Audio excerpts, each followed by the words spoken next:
Welcome to Next 2.0 with Marcus Atkinson on WQLN PBS NPR. The Public's Voice Media produces this show. You can follow our show on Facebook and Instagram at Next 2.0 Erie, where you can keep up with news and updates about what's next for our community and our democracy. Thank you for listening. And now, on to the show. There are two sayings that I absolutely love. One is an ounce of prevention is worth a pound of cure. You've heard it 1,000 times. It's applied to a lot of different things, actually. People apply it to physical medicine, taking care of yourself physically, mentally, so on and so forth. The other one that I love is from Frederick Douglass. It is easier to build strong children than to repair broken men. I love that. And so it begs the question from a societal standpoint. Prevention versus all of these other methods that we have of either redirecting adults or penalizing juveniles and adults. Where's the balance in that? I want to read something for you to think about. And these are dated numbers by a couple of years, but they still bring you pause. The United States spends nearly $300 billion annually to police communities and to incarcerate 2.2 million people. And so what's the societal cost of incarceration? It equates to lost earnings, adverse health effects, and the damage to families of the incarcerated. These are estimated at up to 3 times the direct cost, bringing the total burden of our criminal justice system to about $1.2 trillion. Now, this has always been a conversation. Recidivism, the justice system, does it actually reform people? Most would argue no, and I think that's pretty accurate, right? What are we doing to make people better when they come out of society, when they come back into society? But better yet, what are we doing to make sure that the people that we are actively building in society are good people, are balanced people, are people of good character? Now, character is a conversation that is at the forefront of this political landscape. You are looking around right now, whether it's confirmations or the push and pull, the back and forth, everything from politics to big business to education. Poor character just seems to be a calling card of our society. There's a reason why a lot of these countries who immigrate here do not want their children to become quote unquote westernized. It seems like any and everything goes. So what do we do about a society that seems to lack character? Enter Matthew Harris, the man that they call all about character, or Mr. Character, if you will. Matt has invented a program, and it's several years running. I'll let him unpack that for you. But it is a character education program that actually has proven results from an accredited university. And it's gaining a lot of traction, not just locally, but people are starting to look at this nationally. And one of the questions that we want to wrestle with today, after he tells us about the program, is just how much something like this, or this in particular, is needed in society, and how much emphasis should be placed on a program like this versus overly focusing on prison systems, punitive measures, things along those lines. And so with that, I've got two people in here from All About Character, Inc., Miss Stephanie Hope and Matt Harris. Both of you, welcome to the show. So Matt, I want to start with you. Character be about it. Yes, sir. What made you want to get involved with this? Well, Or start this, because this is your own personal baby. yeah, this is something that's very passionate about. Going back, way back to 2013, I was approached by former school assistant superintendent, Dr. Bob Oliver, in regard to youth and K through 8 youth and their behaviors. And this was the assistant superintendent in Erie, Pennsylvania. In Erie, Pennsylvania, Got yes, it. sir. And so at that time, I was a Pennsylvania State Trooper. I was, doing my thing as a patrol trooper. But my family and my upbringing in Erie, PA was known. We were a family of 5 other siblings, mother and father, all community driven, we had the reputation, I would say, is kind of that family who were doing the right thing and taking care of business in the community and whatnot. And so we were a really close-knit group. And so basically just leading into that, my foundation was pretty solid in regard to doing what's right. It was easy for me. And so I'm very fortunate for that. I don't take that for granted. And so my foundation from my mom and dad basically led me to obviously my roots with the state police and the things I was doing with the state police. And Dr. Oliver approached me with this concept of putting active law enforcement in the school system, working with K through 8 youth on prevention. 24 scientific and essential character traits that unfortunately a lot of our youth aren't getting taught at home, like I got and like others have gotten. And so without having those important essential character traits, you see those youth landing in the juvenile justice system and being a part of the juvenile justice system. And so as a trooper with my law enforcement hat on, that's who I was dealing with it a lot of the time. I'm going into homes, taking little Johnny, and from stealing a car to robbing a bank, robbing a grocery store, and I'm seeing the process and the consistency of which these things are happening on the day to day. And so when Dr. Oliver approached me, I was a little hesitant at first, but I said, that makes sense. And why aren't we doing taking more preventative measures with our youth versus the reactionary side, which in law enforcement, we're reaction. We react to car crashes, we react to domestics, we're reactionary in nature. Just the nature of the beast. Nature of the beast. And so prevention was something that I'm like, this could be something powerful. And that's kind of where all this kind of started and came together. Let me back you up, because I know when we spoke before the show, as you were talking about your family history, it sounds very traditional. Yes. In a world where, unfortunately, this traditional, for better or worse, traditional is just something you don't see as much anymore. There's a lot of blended families, and family is subjective. It can be a lot of different things, but yours sounded very traditional. Go back to even your teenage years. Yeah. At what point did you realize that you had a foundation that was not afforded to a lot of kids out there? Because as I listen to your story, it is not the description for the average. It certainly didn't fit my narrative. When did you figure out that yours was different? Yeah, when I'm growing up and when I'm playing basketball, and probably my 11th grade year, we were winning the state championship with Erie Strong Vincent High School, and just seeing some of my teammates in that close-knit group that we had and looking at their situations, because you as a basketball team, you know mom, dad, brothers and sisters, and you see those different dynamics. And so that's when it really hit me that not everyone has mom and dad. Mm-hmm. Mom being the stay-home caretaker, dad working 2 jobs, Right. picking me up off after basketball practice and saying, let's go get on the truck, we got to go to work. And that hard-working mentality, a lot of my friends didn't have that. And so I didn't question it. I was in my zone, in my feelings and the things I was doing. But when you look back as I graduate and I get older and you look at, when I'm in law enforcement, then you start really going back to your childhood and seeing, okay, I get it now. And so that's kind of where it shifted and for me, and I really thought more about it. Yeah, because it sounded like, just from your description, I mean, you've got the Waltons and the Huxtables, and somewhere in between there's the Harrisons, right? That's accurate. I remember having a sleepover one time when I was a kid, and it was about 7 of us at the house. My mom would let us do this all the time, and we were talking about something along these lines, as weird as that sounds for kids. And I remember saying, you know what? How many people in this room live with their, actual father, like their birth father? One person at that sleepover was actually going home to their biological father. And so as you were telling me your story, I'm thinking, man, this is kind of a unicorn nowadays, right? To see that. Stephanie, when you met Matt and you heard about this program, give us an idea of, one, your background, what led you to this moment, but what made you want to be a part of what he's built with All About Character, Inc.?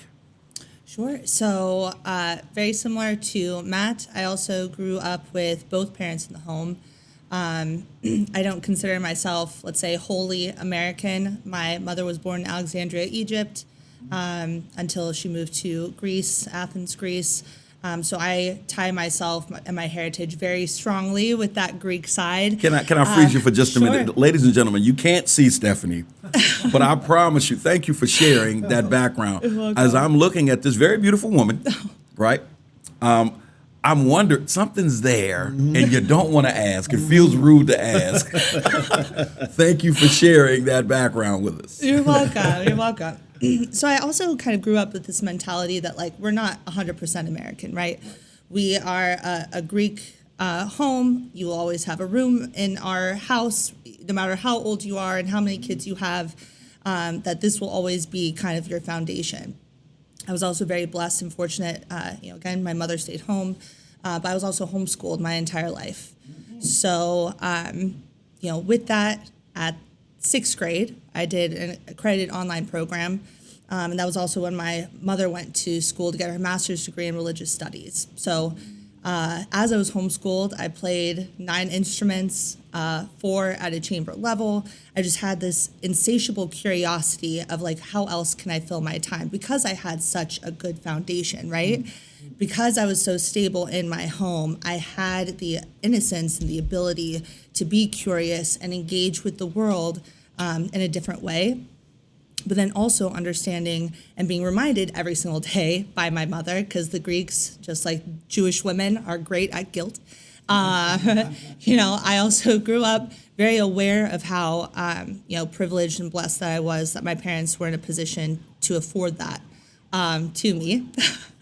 And so, from there, I felt like I had a very strong foundation. And then growing up, going to college, I dropped out of that. I think I changed my major 8 or 9 times. And I had a very tough time figuring out where I was meant to be. But I always loved history. I always loved the American values, American principles. And I feel like that belief that I can achieve the American dream and anyone can achieve the American dream, we just have to find the way, was something that was extremely inspiring to me. I was going through a difficult situation when I lived in Denver. So I was in Denver for 10 years and survived a 10-year domestically violent relationship. And the way that I actually got out of that was just getting involved in the public again. So I had the opportunity to volunteer for the Trump campaign. I'd always had kind of a political inclination. I'd always kind of leaned right, and that was the door that was open at that time. So back in 2020 when COVID hit, I just signed up to volunteer, ended up door knocking over 10,000 doors for that campaign, ended up running myself 2 years later, also door knocking 10,000 doors. And of course, Denver is extremely liberal, very, very blue.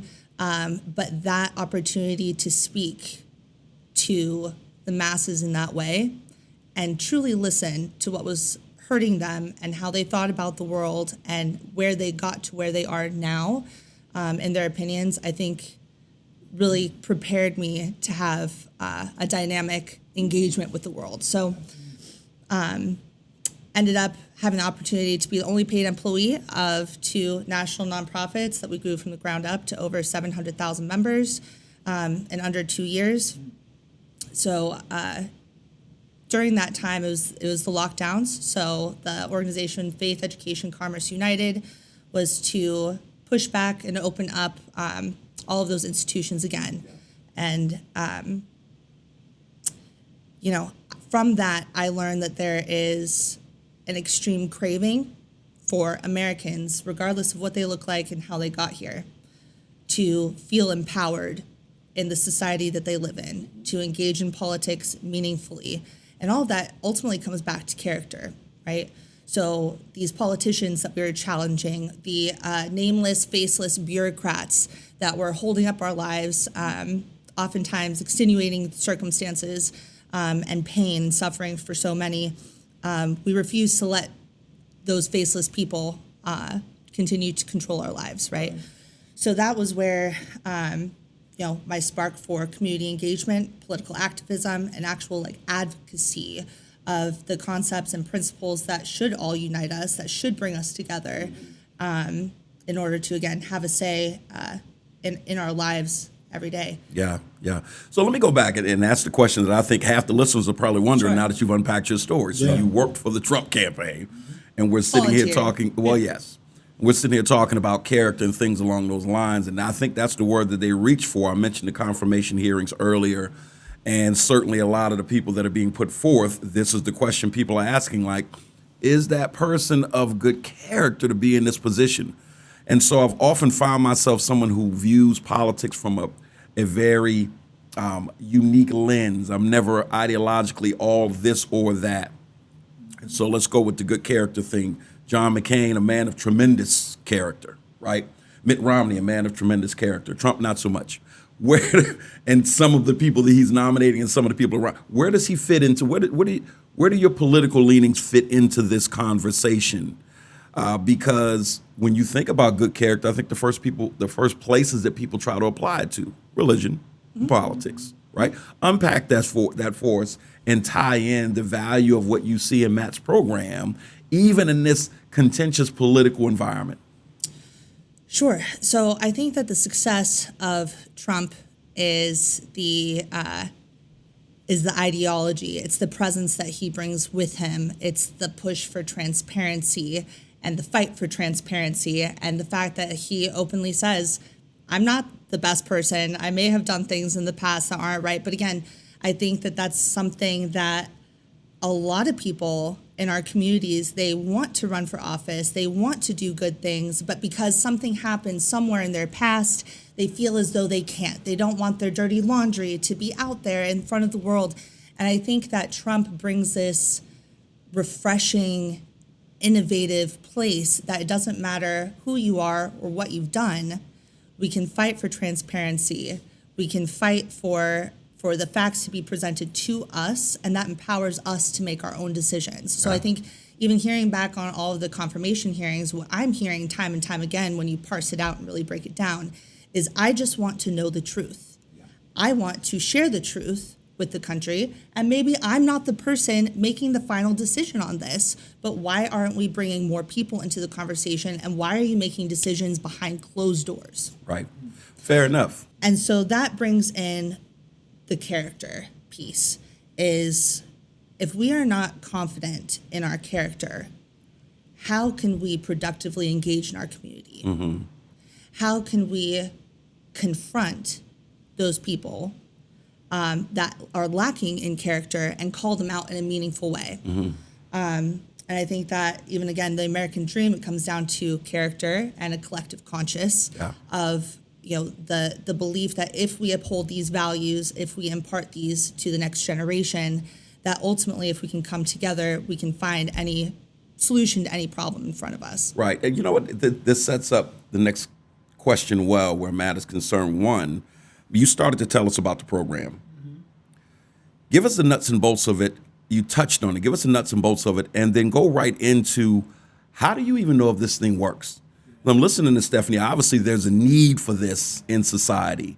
Before we start talking about your target audience, how do you even know that this thing works?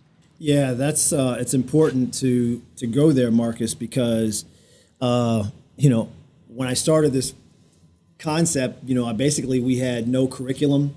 We had just an idea of taking some of these traits with definitions and putting an active law enforcement trooper for my situation, and putting him in the classroom and saying, let's talk about integrity.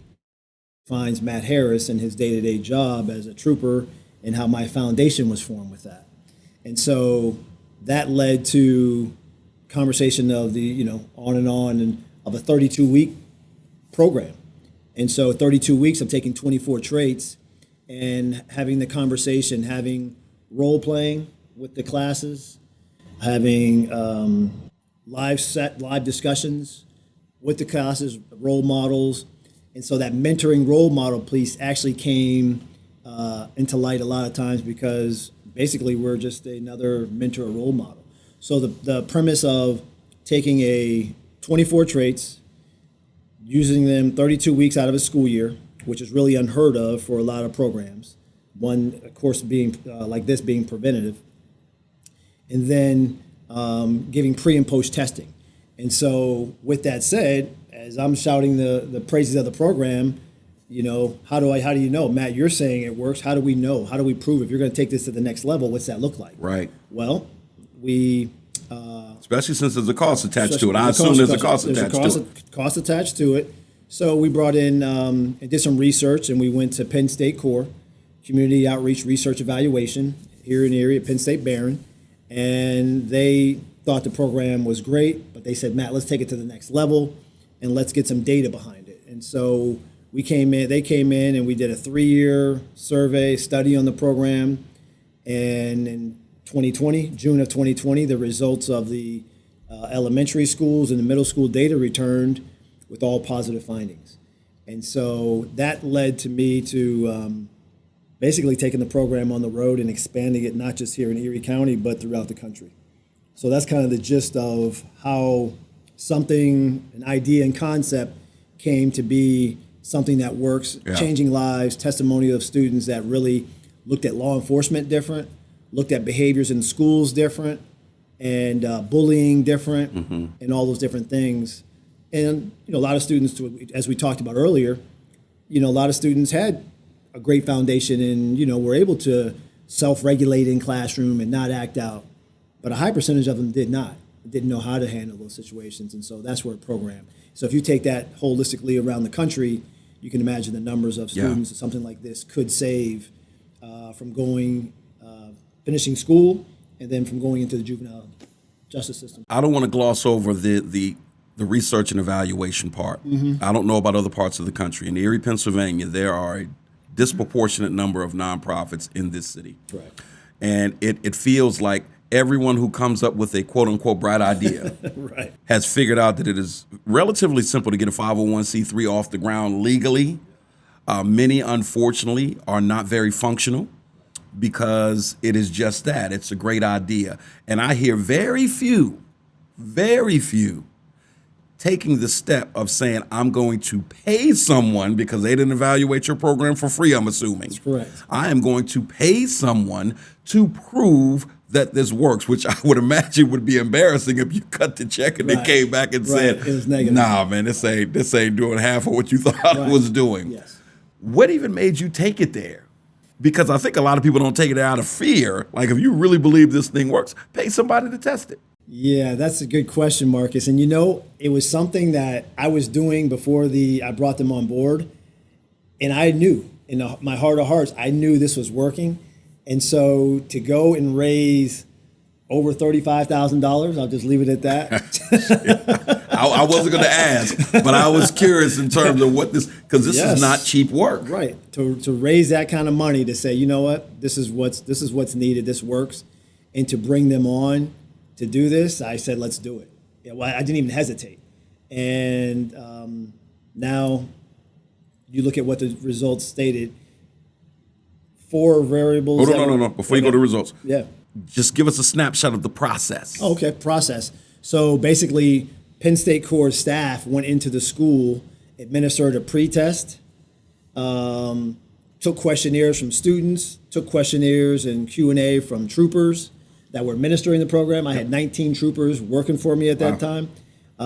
They were all active troopers. They filled out their supplemental employment forms, and they were all allowed by the commissioner of the state police to work in the program. And these were men and women from that part, and that's probably one of the most important parts of this program is having the right men and women that want to go in the school.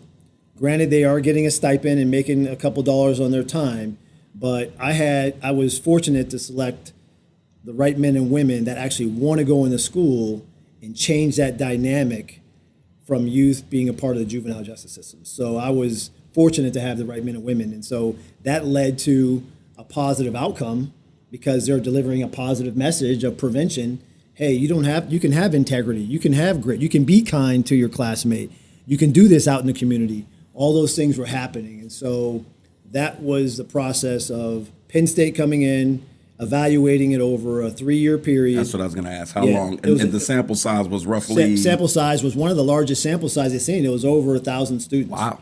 And so you don't, in the words that I've been getting in the information I've been receiving, you don't get sample sizes that large. It's really unprecedented to have that large sample size. And so when they see the data, they're looking like, oh man. And I'll go a little step further. The epicenter in Penn State main campus, Janet Wagner, speaking to her after the data came out, she was blown away that the sample size was so large and I got these results. Right. And she wants me to continue this and continue evaluating it for future use and development. So I knew I'd done the right thing. It worked out. When I did my research, you sent me a couple of videos to check out. One of the videos that I checked out had Dr. Sharice Nixon. and she was breaking down the results, and it was very impressive. And so that's why I wanted you to take it there, because again, I would imagine across country, a lot of people who have programs just aren't doing that. And so we've established the fact this thing does in fact work. Absolutely. I'm gonna go back to you on this, Stephanie. With this in mind, who's the target audience for this in your opinion? Like, where is society best served implementing this program? I mean, anywhere and everywhere. I think that, one of the first things I believe that I brought up with Matt that, our connection just kind of clicked, and it was like, okay, I think we can work together, is, the understanding that it's not a culture problem in what we're seeing today, it's a character problem. And this, surpasses racial lines, economic lines, as we've discussed so many times in every avenue and industry and society today, you can just see this massive disconnect and lack of character, which, it almost makes it painful to engage in the day-to-day, God forbid if you have to go to the mall. But I think that we need to step away from the hyper-individualistic mentality and policies and programs that says, you need to figure out who you are with all of these definitions and colors and logos and labels, to who do you need to be to rise to the occasions of the day, right? That's the baseline. Who do you need to be for yourself, for your family, and for your community every day, under any circumstance? And are you strong enough to face that day, right? We see the depression, anxiety. Where do you think that comes from? Is from a whole bunch of youth that feel like they are living in a damaged society that wasn't damaged by them, but they're not empowered to fix or correct, and God forbid anyone's offended. That's just not the way that we get through this tough time, and it's not the way we come out better together in the end. So that's, again, coming back to this program of who do you need to be today? Yeah. Not just for yourself, but the people around you. Yeah. Give us this 12 character traits. 24 character traits. That's a lot of them. Give me the primaries. I mean, the ones that jumped out at me, obviously, self-regulation and grit. Being someone that does a lot of mentoring in my community, self-regulation is like the issue, especially for a lot of our young men of color in particular, unfortunately. And I think if I had to pull at something that I'm utilizing the most, it is just that. Like, you couldn't contain yourself in that moment. So those two jump out. Give us some of the other ones. Yeah, that's the big one. Self-regulation is one of the primary. Integrity. Yep.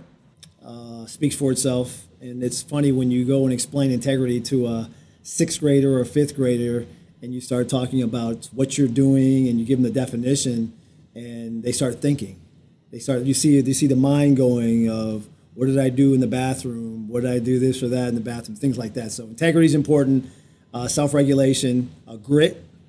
Grit is a big one nowadays because our youth don't know how to go and adjust when there's a little adversity. And the parents aren't helping, because too many parents are anxious to bail these kids out when it gets tough. 100%. It's very tough. So grit's important. Kindness. Kindness seems like, okay, it's okay to be kind to a classmate. It's okay not to bully. It's okay to do these things and not be looked at as, oh, why are you doing that? Be soft. Be soft, yeah. Hope. Hope is a big one. Bravery. I like that. Social intelligence. Let's go to gratitude. Gratitude, being able to say thank you, being appreciative of something that you're doing. Gratitude was a big reason that you started this, because obviously there's a great deal of gratitude for the way you were raised. You still are very, very close to your parents and your siblings. And as I listen to your story, that obviously is one of the impetus, if not the impetus, behind you saying, I need to try to figure out a way to give this to other people. Yeah, I mean, like I said, just giving back. It's a giving back piece. Obviously there's a monetary piece where you have to keep the lights on. People got to eat. And you got to eat and different things like that. But when you have something unique and that's working and data-driven, it's like, I can't let this sit on a shelf and collect dust when I know there's now more than ever, kids need this character development and this character program. And so we've got a lot of support. We're gaining a lot of support at the state and federal levels. We feel 25 can be a really big lift for us. We feel it's going to be a great year for us. But yeah, giving back and that gratitude piece, Marcus, is really, so those are some of my favorite in regard to the traits. And they're all important, but those are the ones that we really hone in on. I want to address what I am hearing as a strong bipartisan program. I'm thinking about all of the dialogue, the discourse that I've heard in society. You know, you've got one group that's out there yelling to defund the police, right? Another group is out there saying to empower law enforcement, to expand, you know, the criminal justice system. You've got the rise of private prisons, all of these things around behavior issues, foster children, you know, there's so many different areas to where this seems to fit. It feels like this is something that in theory, any political party, any ideology from a societal sense should be able to get on board with. Have you found that to be the case in your own hometown? And for either one of you, is this something that you're hoping happens across the country? Yeah, I'll speak real quick on that as far as what I've experienced locally. Once again, the initial part of this program, I'm a retired Pennsylvania State Trooper of 20 years. And so it was easier working with the state police because of my background and our relationship locally, having the 19 troopers work the program. As we expanded the program and we looked to encapsulate more departments in different areas, well, you talk about the City of Erie Police. Well, initially, there was support to have city police officers do the program, but then that kind of shifted to where there's another program out there that's unique in its aspect called PAL, that work Police with Athletic League. I'm familiar. That's all over the country. That's all over the country, and they work with youth after school. So a lot of the officers that I wanted to approach from the city aspect were already doing the PAL program. So I don't think there was there was nothing negative in regard to working my program, because I felt that you have the in-school model of the Character Be About It program and out-of-school PAL. Now you're really working on these kids' mindsets and their foundations and doing the right thing. And to be clear, PAL is more mentoring and recreation based. I think that's mentoring and recreation based. Right. I think that's the model across the country. Absolutely. Yours is more curriculum, centric and things along those lines. 100%. And so taking that aspect of what the state police has done, anywhere in the state I can go do the program. I've had that opportunity.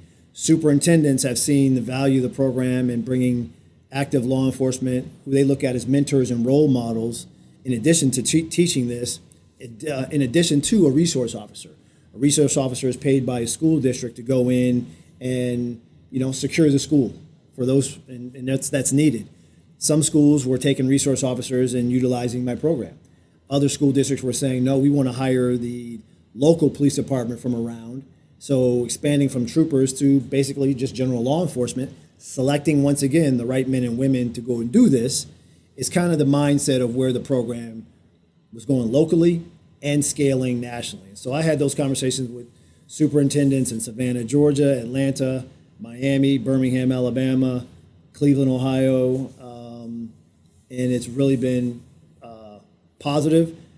More recently, the Harrisburg School District and their school board voted to have the program implemented. Pittsburgh School District also had the program, voted to have the program implemented. So we're working on those dynamics of finding the right men and women to go down in those departments and school districts to make this program scale. But the scalability is definitely there nationally. So to go back to the political question, are you finding, and I hate to keep paring it down to that, because at the end of the day, this feels like, it strikes me as something that somebody in office is going to have to pull the trigger on. Let's get this funded. Yeah. Right? Yeah. You can get private donations. I know how this type of thing works. I know of a lot of different kinds of programs. I know that the holy grail is to get some politician to say, let's get some money. There's no program like it. Yeah. And I'm not just saying that because it's mine, but I've talked to, like I said, the Penn States of the world, these national colleges and universities. They say there's nothing like it to put a 32-week program in for active with active law enforcement with K through 8 students. and it's changing the narrative. And so that's where I'm getting my information from Yeah. and the research from to say that. But it is it's an epidemic with these kids offending younger and younger. You know, here in Erie, kids are offending and getting arrested and putting in juvenile detention. And some are on that cusp of should they be charged as an adult or juvenile? Yeah. Some are getting charged as adults and 13 years old. And so there's something wrong there.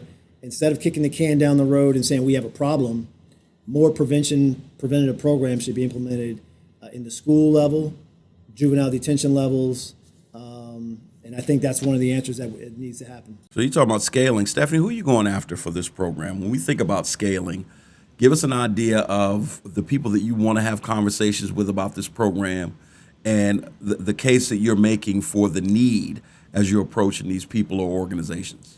Sure. So I want to take a step back a little bit in order to make that question make a little bit more sense. Yep. So my understanding is that the point of failure at this point with the program is the implementation. It's that school board individual. It's the bureaucrat, again, going back to that nameless, faceless person behind the scenes that's either covering up the money or says, oh, I'm so sorry, I'm not sure where that went, or let me find out the right person for you to talk to. And like my point is that that is not acceptable, right? Especially when you're hearing back that, well, we have an equivalent program that we already have and it's funded and it's rolled out. Well, where is it? Right? Right. Show me, like, I want to file a Freedom of Information Act request, and I want you to provide me all of the curriculum, all of the data that's backed it, and I want you to tell me what the outcomes have been in the last 6 months. Interesting. Right? Rather than just a generic, we have an equivalent 100%. program. I got you. Okay. I mean, I am talking about putting their feet to the fire. And so when we talk about Trump and we talk about transparency, again, it's more of the spirit of you cannot stop me. And you know, like I said to Matt before, if someone doesn't like what I have to say and they feel as though it's a personal attack, that's not my problem, right? If I'm speaking truth and I have evidence to back it up and I can bring the support behind me that everyone says, hey, we saw this, we know that you're the breaking point, you're the one that's keeping us down and the thumb that's on our backs, then now we have a common enemy. Now we know where to put the pressure. Mm-hmm. So my point in the implementation is that we have to get local. Yeah. Very local. It's much more than the money. It's much more than that flagstone politician that's going to champion the flag at the Capitol. It is the parents. It is the school boards. It is the resource officers that show up at the school board meetings and say, I know that there is this program. Show me your equivalent. And if you don't have one, we demand that this program be implemented because we want these outcomes for our children. So as far as scalability goes, right? I mean, everyone has, all these school districts across the country, they're all structured in essentially the same way. The only variable is the personality, right? That the person that happens to be sitting in that seat. So what I would love to do with this program and the way that I see it going forward is being very transparent with the community, with the individuals that you want to share your curriculum with to champion across the country, about each step of the way. Where were our hurdles? What were the setbacks in response to a parent engagement campaign, text campaign? What did they do in response, right? Going a step past that and training these parents to testify in their school board meetings, and again, holding the feet to the fire. But it can't be us. It can't be someone else, again, in the State House or on the Capitol. It has to be the parents and the children that are impacted day to day. We need to arm them with the information that they need to navigate the system. Because again, it's not just civics. You're dealing with civilians, you're dealing with people, and those people are unpredictable, okay? So how do we prepare our communities to champion this program? And then how can we come alongside them with the resources? Again, just like I said, a parent engagement campaign. One of the things I would love to do is build a playbook, right? So here are 50 different, messages that you can text out to parents that have had great feedback, or these are the forms and resources that you can build online to build an email list and community and start training them that way. So I would love to build basically little armies of citizens, whether it be county commissioners, school boards, city councils where they feel empowered and confident to engage the system meaningfully and hold them accountable. This is an aggressive approach that I'm hearing. Yes. There's a sense of urgency as I listen to you Absolutely. speak about this. What is that? Is it rooted in just your conviction about how much this program is needed in community? What is it that drives you on this? Sure. So, obviously, again, character overall is tremendously needed in our society. And I think that that's the only way to bring us back to center, ultimately. Unless we have a collective consciousness that is rooted in something beyond us. And that used to be religion, right? It used to be Christianity. And again, whether you were religious or not, whether you believed or not, the 10 Commandments were still in the school. Yeah. No child graduated high school or middle school without knowing at least what the 10 Commandments were, regardless of what they believed in faith. And that is a continuity of character building that has now been lost, right? And so how, you mentioned about parents not wanting their children to be corrected. Or to fight through adversity. Exactly. But where does that come from? If I don't know or trust the person who could be potentially correcting my child, if I don't believe that they have the same character that I do, why would I want them intervening, right? So again, we've lost that baseline. We've lost the baseline trust in each other as we function and as we move through our day-to-day. So what does that do? Causes anxiety. If you feel like anyone could be after you at any time for any reason, what kind of security do we have in order to be productive and work together to achieve a common end? So where my urgency comes from too is back when COVID happened, obviously the lockdowns, again, I'm not sure how it was impacted here, but seeing a city like Denver just dead streets for 2 years, I mean, it was crushing. And then also, I think a lot of people are waking up to the censorship that was happening. So, I was trying to build a business. I was trying to get out of the situation that I was in at the time. And I posted something about COVID that wasn't quite what they liked, social media. And my entire profile got taken down. The entire business that I was trying to build was taken away from me because I said something that someone didn't like, which has now proven to be true. Yeah. Right? And that soul-crushing moment of feeling like everything, my only out of the hell that I was in that moment was taken away because I said something that wasn't even forceful, hateful, but they didn't like it. Right. Then what? Right. So we lost the concept of due process. And then once everyone started feeling that lack of due process, they didn't know how to re-engage with it. They didn't know who to hold accountable and say, this is your fault, you're stopping this here, and that is not acceptable. So this is where this fire is coming from when you say, okay, you've got an equivalent program, show us what it is. Show us the outcomes. Prove it. Prove it. And right? so that, again, that spirit That's that where comes it's coming with Trump from. and transparency is that we all have the power to hold our elected officials and bureaucrats accountable, not for just our money and our tax dollars, but the way their decisions impact my daily life. Got it. And if you're looking for a lobbyist, I think Stephanie's available for phone calls and emails because I'm being persuaded here. Matt, before we close out, I want to touch on another point real quick. From a mentoring standpoint, one of the things that I love about mentoring young people, and I've heard this from every mentor that I know in my organization, is that you get just as much out of it, if not more, than the mentee. This program, I would have to believe that there's been some people administering the program that have come back and said, you know what, I'm getting almost as much out of this as the kids are. Speak to that. Yeah, this program, great point, Marcus, great question. This program is definitely a two-way street. Right. And that's the best way to describe it because obviously from the data aspect, the students are receiving the program and understanding it. One of the variables is improve police relations, more positive attitude towards law enforcement, understanding that discipline referrals will decrease in the school. But now the officers that are teaching the program and administering the program, they're the ones that are dealing and seeing these youth out in the community. And so they're learning more about the kids they see on a day-to-day and how to handle and interact with these students as they see them in the classroom, as they have conversations, sidebar conversations, as students go to these officers and talk about situations, and we're mandated reporters as law enforcement, and XYZ is going on in my home. Maybe we need some attention over it. Maybe we need to get law enforcement over to deal with some other issues. So that relationship piece, relationship capital is everything, and I use that word a lot. But the relationship that these officers form with these students in the classroom is just incredible. And there's nothing like it. It gives you chills to think about the stories and testimonials that the students are interacting with the law enforcement officers. And now the officers are telling their story once again.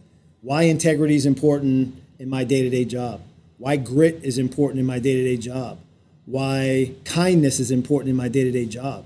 And so the relationships are working on both sides. And that's really gratifying, once again, to talk about the program, to see it working on both sides. And in some of my presentations to superintendents and police chiefs, they understand that, and they see the need for it. Harrisburg Police Chief sees the value of this when I presented to him, that his officers can gain from this by being in the school and seeing these kids. Because when I could tell you stories for days, we don't have time, when I'm in the mall, just in my civilian clothes, students walking up to me, hey, Trooper Harris, hey, man, I was in your program. My brother Robert's a trooper also, retired trooper also. They see him, he administered the program. So those stories and testimonials of kids coming back, and then now you're hearing that they went to college, they took a trade, they're doing something positive. My program helped them steer them in that path. That's what it's about.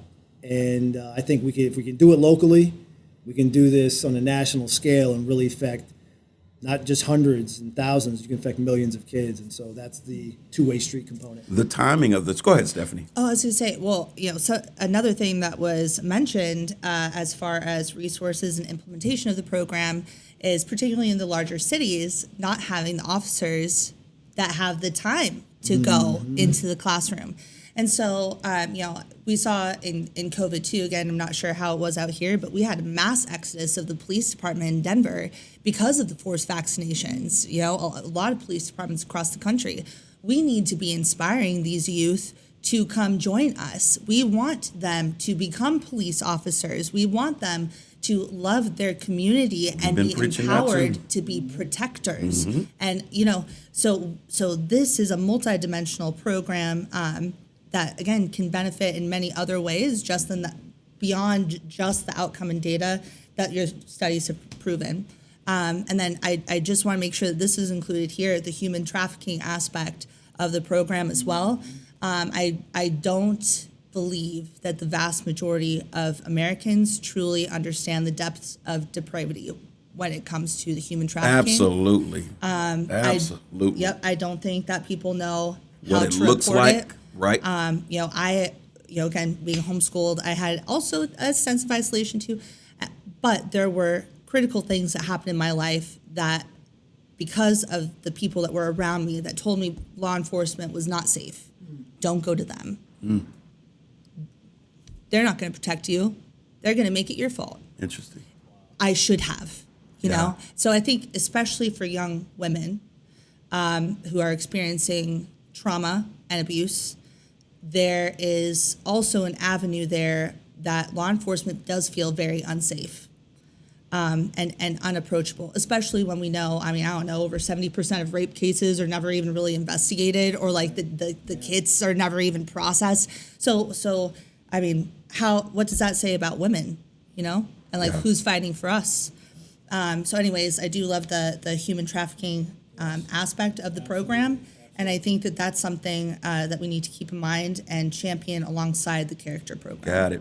Well, the timing of this is interesting because, and I'll say this in closing, there is a huge battle going on, at least at a federal level, in terms of where the resources of the government are being deployed, right? Regardless of what side of the aisle that you fall on, this is at the epicenter of politics in this administration. And it feels like the timing is interesting to make a case for, hey, my hand is up here. I think we have a solution in terms of where some of those resources should go. And I think that people on both sides of these aisles may just approve of it. And I'm listening to the approach, especially the sense of urgency. And I think that you may be on to something, especially with the data that you sent me that I went over. It really does appear that this thing works, right? And the fact that there's a need, I think we can all agree that there's a need from a societal standpoint. Matt Harris, Stephanie Hope, listen, I thank you two for coming on and unpacking a very important episode or an important effort that you two are embarking on. You've been listening to Next on WQLN. Tune in next time for more riveting discussions with local and national guests. Next 2.0 streams on Fridays on all major podcast platforms and on the fourth Sunday of the month at 4 p.m. on WQLN, PBS, NPR, which is 91.3 FM on your dial. You can leave a message, comment, or suggestion for the show on the Next hotline at 814-240-8816. We look forward to hearing from you. Come and join us again so that you hear about what's next for our community and our democracy. Thanks for listening.